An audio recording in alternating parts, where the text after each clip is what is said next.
All right, we're live. Welcome back to Pixel Perfect Podcast, or welcome for the first time, I guess, since this is a new format. I'm Paige. You gotta say your name again because your mic didn't pick it up. Oh, really? Yeah, I just saw you move your mouth, but it didn't come out. Wow, technical difficulties in the first 30 seconds. Woo! We're killing it. I'm Erin. Yes, and this is our inaugural Twitch stream for our new weekly format, so we're very excited to be doing this. We're Pixel Perfect Podcast because we haven't said that yet. I did say that, I think. Did I not say no, that? you didn't. No, oh you my didn't. God, I thought I did. We're going strong in the first few minutes here.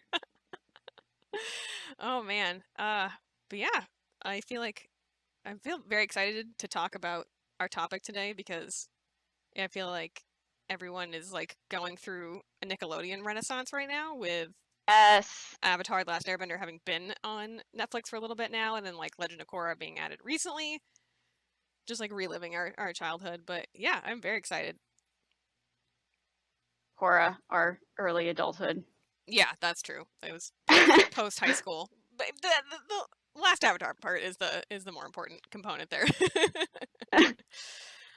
Before we jump into it, I probably should mention that if you had listened to our trailer or like you checked in with our chat, we're just gonna talk and do our usual podcast format, and then if you have questions or thoughts you want to share with us, we're going to address them at the end of the episode in like a Q&A style thing. So if you chat in, we're not ignoring you. It's just trying to keep a steady format. Especially because we're easily distracted people. Yeah. Oh my gosh, so easily distracted. So it would turn into a nightmare very quickly. Oh man. So we cut out our news item, but I do think it's relevant to kind of talk about how the creators left the Netflix show. I was totally just going to say that. I was like, we have to talk about the shenanigans that happened with the live action show that they're doing. A lot of rumors swirling around about why they left. So for those who don't know, Netflix is doing a live action version of Avatar: The Last Airbender, and the original creators of the cartoon, I'm gonna call it a cartoon, not an anime. That's fair. Just cited, what was it, creative differences? Yeah. And left. Yeah. So, and there's a lot of rumors around why.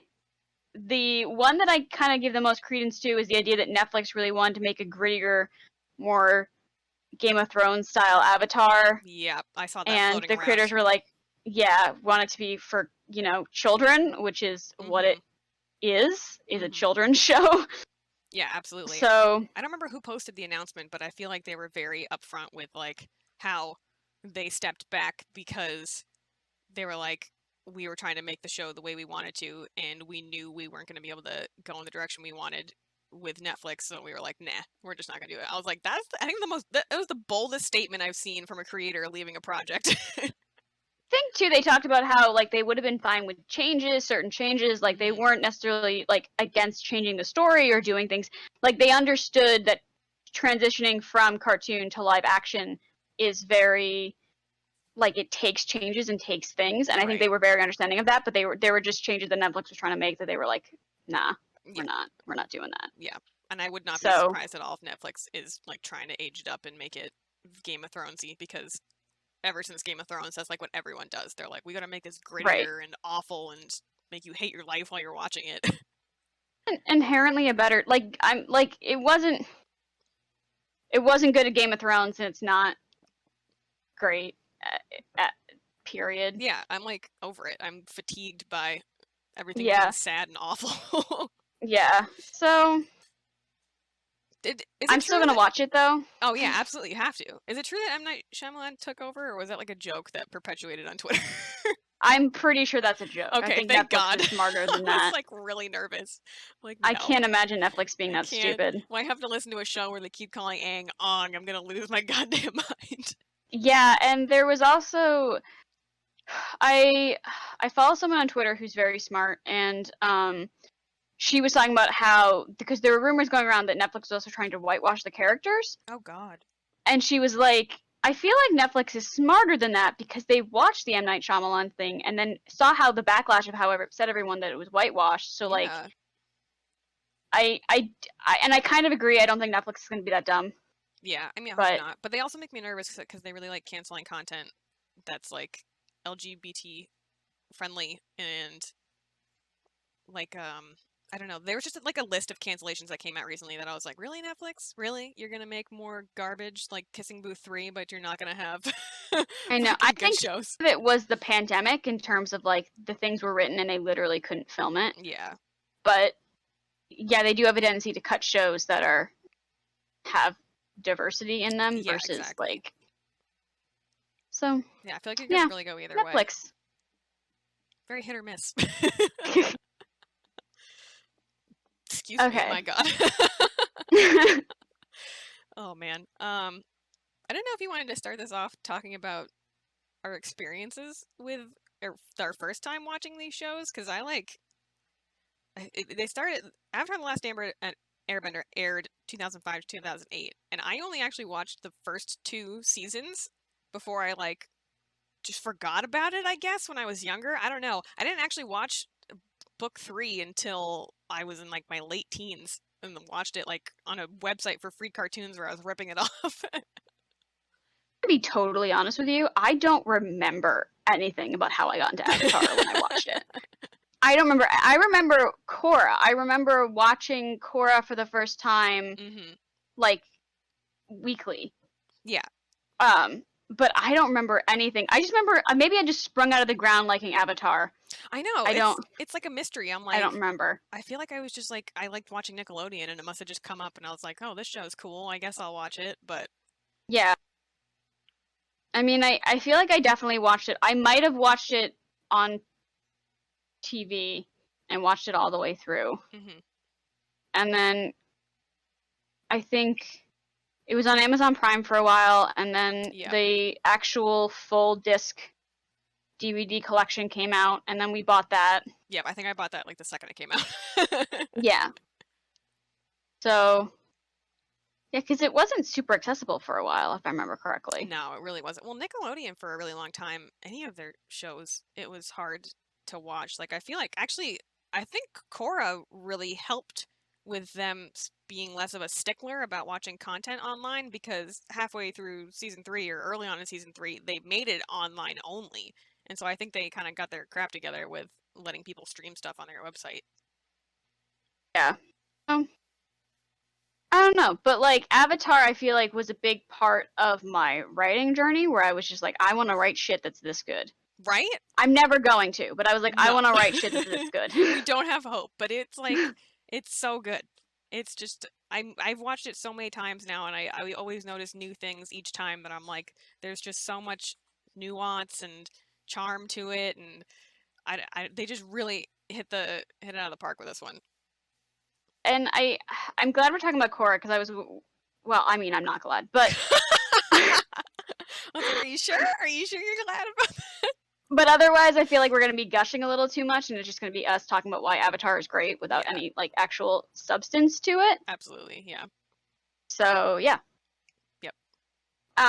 Do you have anywhere that you want to start No, I'm for not. Avatar and for Korra? I'm not sure. I mean, I think it's really will be interesting to examine why Avatar succeeded versus why. Well, I guess in terms of numbers, Korra is seen as pretty much a big success, but I feel like for people our age group, we very much see the flaws in Korra. So I think seeing where Avatar went right and where Korra went wrong is interesting to me. Interesting, because they were made by the same people, I which is why know, it's like Lord of the Rings versus The Hobbit. Like right? they were made by the same people, but like they're not even close to the same product. Yeah. I feel like there's parts that Korra does really well, which is it's the only thing I wrote down. Here's what I did for you. I watched 3.5 episodes of Korra, and then I read a synopsis of the rest of it Oh because I my literally God. couldn't watch it. Wow, I couldn't really? watch it. I just like once it got into the love triangle shit, that was when I bowed out. Yeah, that stuff's real bad. I watched all of the first season and I'm like almost all the way through season 2 right now just cuz I like kind of enjoy it. But here's I think a good idea of comparing how those shows operate to me. When my husband and I rewatched Avatar: The Last Airbender, it was like we're coming together to watch it. We're sitting it down. We're unplugging from our phones. We enjoy watching this, and we're enthralled with it. Watching Korra, I watched like it was background noise and was on my phone the whole time. do the same thing in order to Yeah. watch like any of it. I had to like be on. I was playing Stardew Valley Yeah. while I was watching it, and I still had to shut it off because like it just Korra. Yeah. It's something it's not even I think to me the story that's bad. It's something with the characters. Like you just don't care about the characters in Korra as much as you care about the characters in Last Airbender. And I No, don't I know agree. why. I'm having a hard time putting to words what they did wrong that made you care so less about those characters. I think it's because it's almost like they lead like okay. So I was thinking about this while I was watching Korra, that part where they're in the park and they're like looking for like leads to find Bolin in the very beginning. Yep. And Mako is telling her the story of what happened to his parents, and he just goes, "They cut them down right in front of me. I was 8." And I was kind of just like, this doesn't seem like a Mako thing to say No. from my very limited knowledge of the character thus far. And it really felt like they were trying to invoke something rather than like actually invoking something. Like they were trying to force emotion rather than letting kind of her and Mako have an organic moment together. Yeah. Like I get what you're saying because like the way we discover also spoilers by the way, but if you haven't seen oh these yes, or don't understand that concept then I'm then sorry. why are you here? Why are you here? I think a good comparison there is how Aang discovers that all of the airbenders were basically slaughtered, and also the way you very slowly learn what happened to Katara's mother because it's like slow organic moments understanding how the death impacted her and what exactly happened versus like what you just said, like Mako just like says that. No, I think it's a big deal that people kind of lead with their like it's interesting. So I feel like in terms of Korra herself throughout the entire series and including season 1, there's this very good exploration of trauma and like kind of like PTSD. Like I feel like especially when you get into the later seasons where she's trying to recover and just like pull the poison out of her own body. And she has to kind of like deal with things emotionally and physically. I feel like it's a really good exploration of trauma. Yeah. But then when it comes to like, I mean, I don't like Korra, probably because she's a little too much like me. But but I also feel like this is just like a stupid thing, which now I'm transitioning. It's fine. That's our thing. But this feels like so you know how in Avatar they set a kind of a clear rule that your element opposite is what you struggle with the most. I know exactly what you're gonna say, and I'm gonna totally agree with you. And then Korra, personality-wise, struggles with air, so that's the element she has trouble mastering. And I'm like, shouldn't it be fire? Yeah, it's like they totally like swapped like what the setup is there. Like instead of it being your element, like you said, it's a personality thing. But like she literally just firebends all the time, and it fucking drives me insane. I'm like, waterbending can be really cool and really powerful, as seen via Katara's awesomeness. But like we rarely see Korra waterbend except for in like the pro bending, and I hate the pro bending. I hate it. Why? It's just like because I think I really liked the way they used martial arts in Last Airbender, and then when they did Korra, they still used like some of those martial arts as like a basis, but they added in more mixed martial arts from like MMA fights and stuff like that, and also tricking, and I was just like not into it. It's just like so many punches and kicks that are like less artful to me anyways. And it's definitely her that was my face. For me, I don't mind it so much, and I feel like the whole thing where you have to like there was skill she needed to learn from it, which I get, but I don't find it. Basically, I don't find Korra fun to watch. There's nothing there that engages me enough that I give a shit about what's happening. And then once you add in the love triangle, I'm just like, it's so I hate oh, it. Who do you ship in Avatar? An Avatar? Yeah. When I was a kid, I was a huge Zutara shipper. I am still a Zutara shipper. I will die on that hill. I'm a little on the I fence will now. I die do on really it. like the idea of Katara. Like, Katara and Aang do work as a couple in my mind, but I did really enjoy the idea of Zuko and Katara being together. I feel like Zuko and Katara make way more sense. And I also, this might just be me, but I feel like when you have a canon couple and when they start, one is not in puberty and one is past puberty, I struggle with that. And I know I don't know if that's stupid or not, or if it's just me, but the problem is that I can't stop seeing Aang as a literal child, and I don't see Katara. I see Katara as a teenager, and I see Aang as a little child. So when they start getting together, I'm just like, this is not acceptable. Aang should be with no one. He's 12. I completely agree with that. And I know he's 13 by the end, but he's still 13. Yeah. So I'm just like, you think back to your own self as like me as a 12-year-old versus me as a 14-year-old, two different people entirely. A lot of shit happened in those 2 years. And my husband, because he always shifts the canon people. He always goes canon. Yeah. Yeah, he always goes canon. And she's like, well, he's like going through puberty by the time the show's over. And I'm like, okay, but going through already gone. Yeah. Especially because like girls mature faster than guys, so it's like she's definitely already gone through it, and he's like not barely probably even started. No, yeah, the ship, and so like part of the reason I'm Zuko Katara is literally because I'm so anti Aang Katara, and I feel like you could argue that they make sense personality wise, sure, but they never. It just it gives me the eeks. I can't. Yeah. I can't. Honestly, I think I would have been happy with the show not having an end couple because it just all kind of felt forced. I think the most organic coupling to me was Suki and Sokka. Like, I love them together. I also don't like Mei and Zuko. No, they're kind of like that toxic couple that needs to break up. Right? They just like shouldn't be together.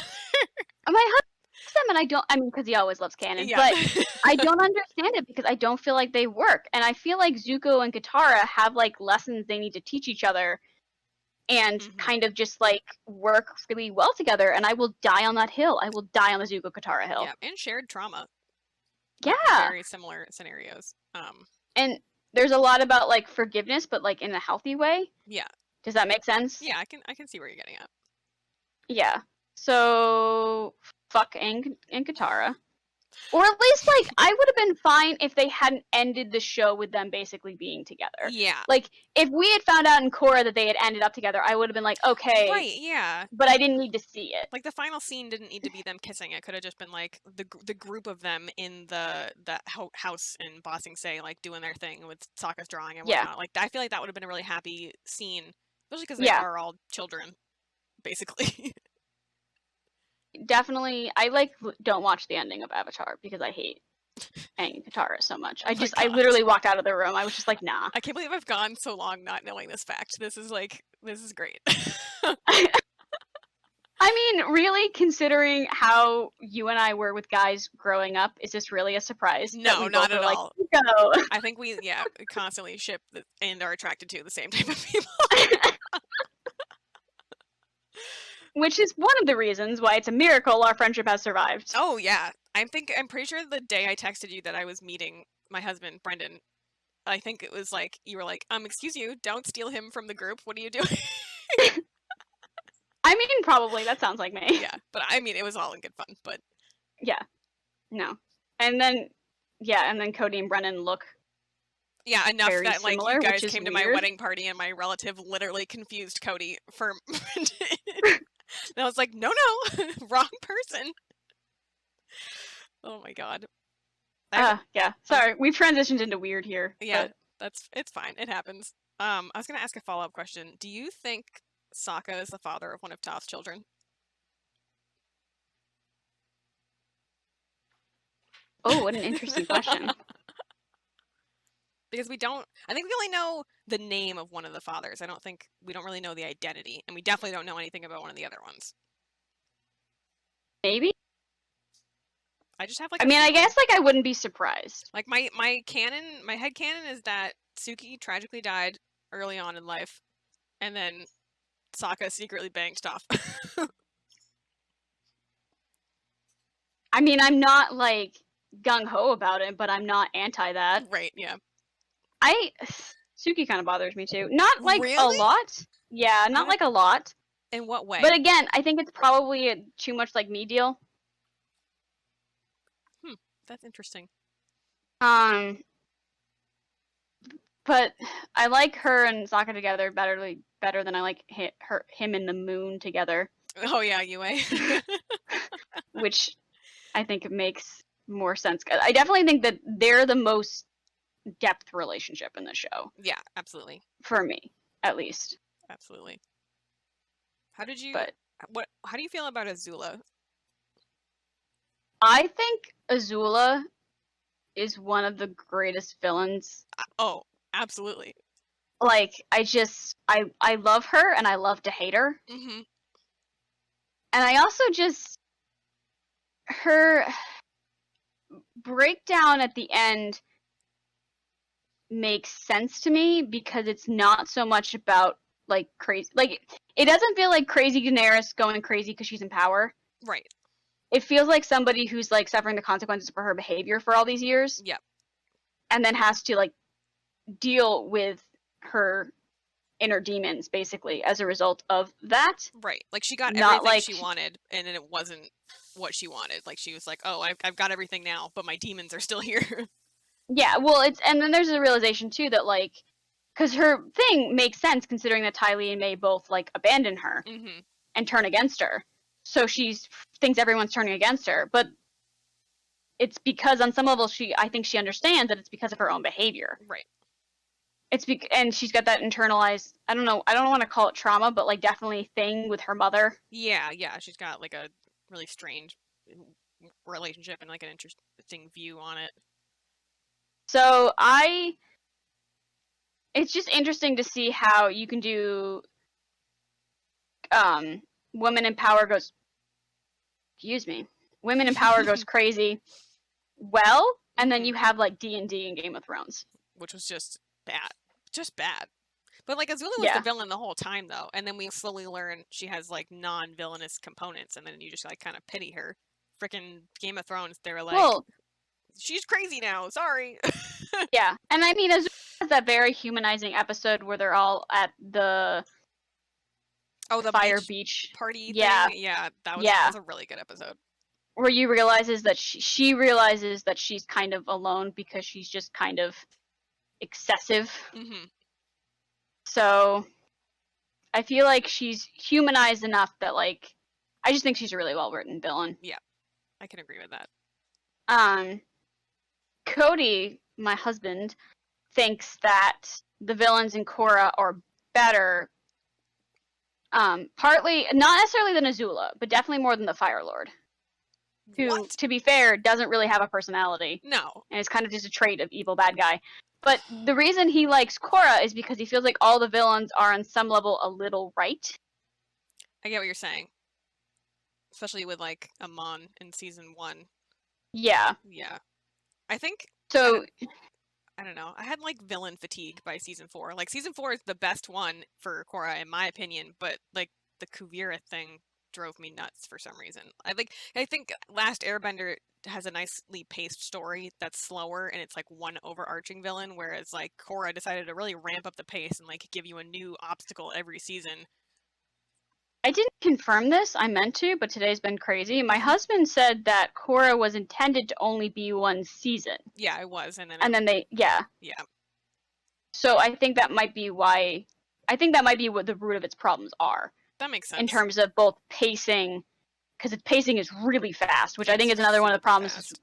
we don't have time to like really connect with the characters or the plot because it just moves so Yeah, quickly. that's like especially so in book two, which is where it really lost me, and I just was staring at my phone most of the time because I was like, everything's happening too fast, and I don't care. The only thing I care about is when Korra's father's on screen because he's a Dilf, and I like looking at him.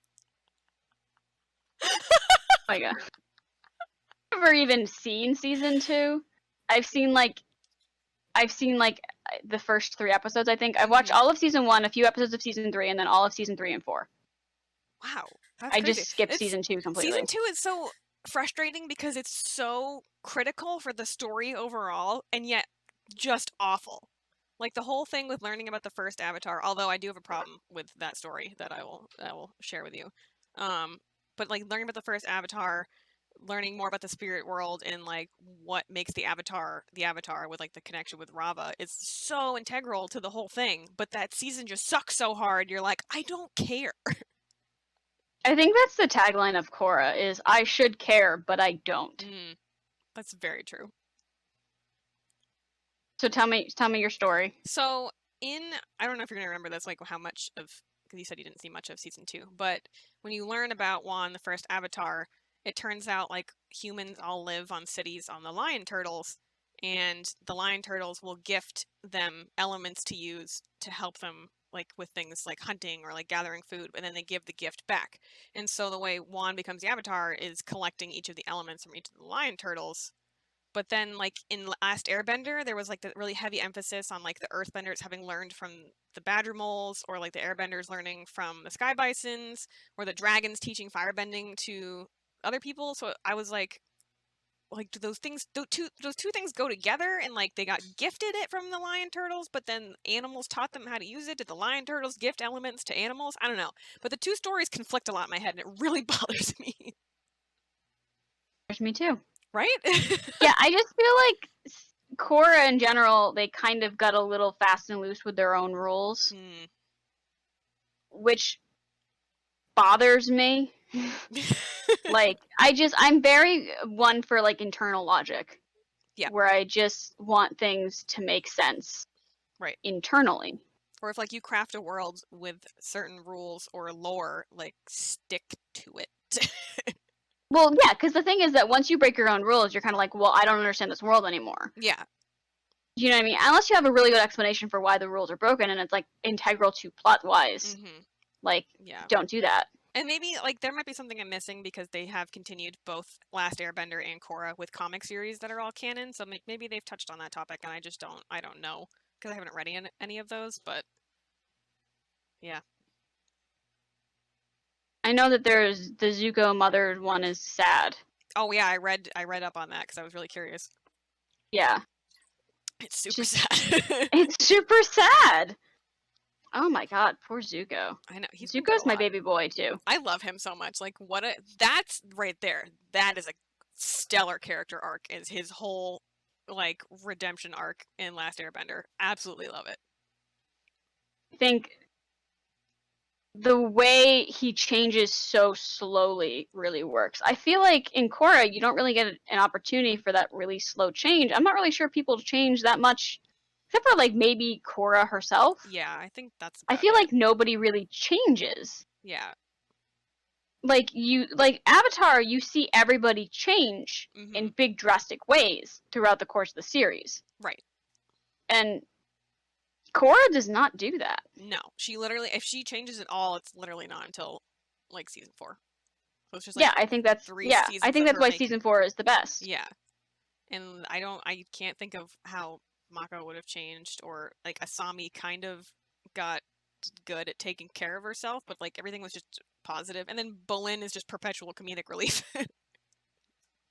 Not in the way that Sokka was, where Sokka was comedic relief, but at the same time he still grew and got to change as a person and become better, right, and more mature. You know what I mean? Like his comedic got like it stopped being so Sokka's stupid or whatever, and started just being like genuine. Like I don't know, like there was a thought there, and then it kind of. I know what you're saying though. Yeah, he had like genuine growth to go through, and like the comedic relief was like a side component of his personality, so it made him feel like a more genuine person. I guess people like don't really feel like people. I don't know. Yeah, like I just either. I feel like Korra, they're almost trying too hard. Right, but also almost like not trying hard enough at the same time. Well, it's almost like Avatar was so good and they got all this critical acclaim and they're like, all right, we have to duplicate it. And then they're just like, they like let it go to their head. This is obviously just conjecture and speculation. I have no idea. But I think they had a lot of... That's what it seems like. They had a lot of budget issues too, which I think didn't help, because I know that part of the reason Korra Season 3 went online strictly was because of budget problems. And Season 3 and Season 4 got produced at the same time so that they could hurry up and get it out. Which I think... I can't remember what season... people were really critical of the animation quality, because it got kind of bad there for a bit before Studio Mir popped back in and made Season 4 better. But yeah, they had a bunch of budget problems. It's interesting considering season 3 and 4 are the best. You think season 3 is one of the best? No, season 3 and 4. Yeah. I mean, season 4 is obviously the best, Yeah, but yeah. I think that season 3 and season 4 are better than season 1 and 2. I guess that's fair. Season 1 just bothers the shit out of me. Not like nothing happens. Or like weirdly, like I was reading the synopsis and so much happens, but it's very weird. Like these people get captured and then they get saved, and then these other people get captured and then they get saved, and then somebody else gets captured and then they get saved, and it's just like it's very like everyone's getting saved, everyone's getting captured. Yeah. Like it's I very don't. Repetitive. It just like, I mean, yeah, it's too much crammed into friggin' 12 episodes. Same time, not enough crammed into 12 episodes. Isn't that strange? Yeah. Like it's there's like not enough both the happening, and same. there's too much. Yeah. It's because they didn't put their focus in the right places. I think they put their focus on having this big, expansive plot and not on the characters, which is the big part of what people loved about Avatar was the people. Yeah, I think maybe that was their first mistake was when they started the show. They were like, "Oh, it's only going to be one season," but like I feel like you can't make a show like that in one season. Or if you're going to, it needs to be a full 20 to 22 episodes like Last Airbender was. Just a slow story where you can do that. You know what I mean? Like you can't have like a Republic City is in danger and everyone's gonna die thing. Yeah.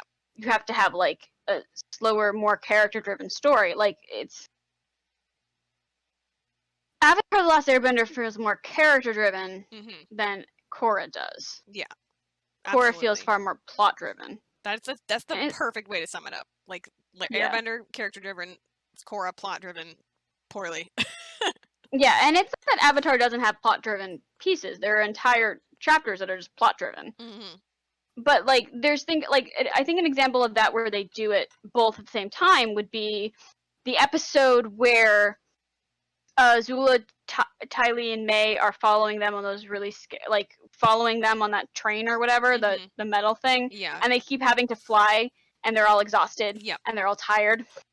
And so you have plot, right? Azula's chasing them, they have to move. But at the same time, you have character where they all have to interact and see how it is when they're tired, and they all have to. You're talking about group dynamics and how everybody changes. And so I feel like they were really good at that. Yep. With having both elements in there.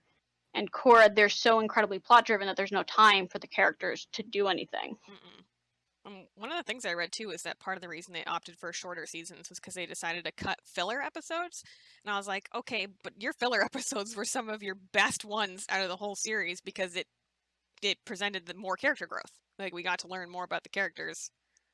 They weren't totally filler. No, like you forget that they're filler episodes because they're just so well intertwined with the plot. Like I think the most filler one to me is the Ember Island Players, but before that, it's just like it feels right for the way it fits into the show. Like even Ember Island Players is that the one where they go to the play? Right? Yes. Yeah. Okay. So I feel like even that one, you had character stuff going on, people seeing their own growth and change on screen. And then you had the ending, which was all about like, Aang realizing that he could die. Yeah. Right. So I feel like there was still stuff going on. So I don't know. I like how we were like Avatar: The Last Airbender, and then we were like Korra in comparisons. And I feel like we haven't talked about Avatar that much, but it's hard when just everything's good. It is, yeah. To just be like, everything is good. I feel like we've talked about it in a way that like it's easy to use it as like a parameter for why Korra didn't work. But I mean, go ahead. I have no idea what I was gonna say. Yeah, it just reminds me of Lord of the Rings and The Hobbit. Yeah. It's the original Lord of the Rings and The Hobbit. Yeah. The Hobbit was bad, fight me. Like the whole series. People. Unexpected Journey is fine. Okay. Like it's fine. It's fine. The other two are bad. Battle of the Five Armies is the worst. Yeah. Desolation of Smog is also not good because it's definitely like a shoved in. It's just type like deal. I don't know. It's like the longest cash cow ever. So we should do an episode about that. We should do Lord of the Rings maybe versus The Hobbit. When Amazon comes out with their new series, we can talk about that stuff. Yeah. Because I'll be all over that. Fuck, I had a thought. This is our weekly. One of us had a thought. We totally forgot what it was. As always. Do it. Oh, Tyler, hello. We will do it. We will talk about Lord of the Rings. I'm considering that an official suggestion. Oh man. Fuck, what was my thought? Oh no. It really is bothering me. Oh, I was going to talk about the like Airbender Renaissance and how like everyone is rediscovering it, or there are a lot of people who are watching it for the first time and like discovering how good it is. Please ignore the sneezing in the background. Because I think it's really fascinating, especially in the context of what the world is like right now. Every time I rewatch Avatar, I'm like, oh shit, this is so good. Yep. And yet, like, I don't. It's not that far in between. I think I watch it probably once a year. Mm-hmm. So we're not talking like a huge time in between. And yet, every time I watch it, like, I'll watch an episode and I'm like, Yeah. except for Appa's episode, which I don't watch as a rule. Oh my god. Don't watch it. Every time. Also the filler episode where Iroh is mourning his son. And I found out like that I found out something that made me even more emotional every time I watch that episode. And you know how when Iroh's arc of that episode is done and it says in memory of Mako? Mako was the voice actor of Iroh who passed away after season 2 is done. I didn't know that for so long. I was like, what? This is tragic. I just recently found out because when we were rewatching it, I was like, I want to know who this person is. And then I found it and I was like, oh, that's really sad. It's very sad. And then when you find out, it becomes very obvious when you're watching season 3. You're like, oh yeah, that is not the same guy from the previous 2 seasons. You're like, how did I miss this? I think I did. I have to go back and listen now. There's just I don't think I certain paid enough things. attention. Yeah, certain things he says, and you're like, oh yeah, that does not sound like the guy from before. Okay. Now I have to go back and rewatch. Be sad. And be sad. But seriously, I don't watch Appa's episode, and I don't watch the episode with Zuko with the little boy who turns on him when he finds out that he's a firebender. I don't watch that episode either. That one is rough. You do feel really bad. Yeah, I just don't. Mm-hmm. Because I don't wanna, so I'm just not going to. Yeah. I don't blame you. Oh man. I really wish I could I've been trying to like scour the internet for like people's reactions to Korra lately because I remember when we were watching it when it was first coming out and how our age group was just outraged with how much it sucked compared to Airbender.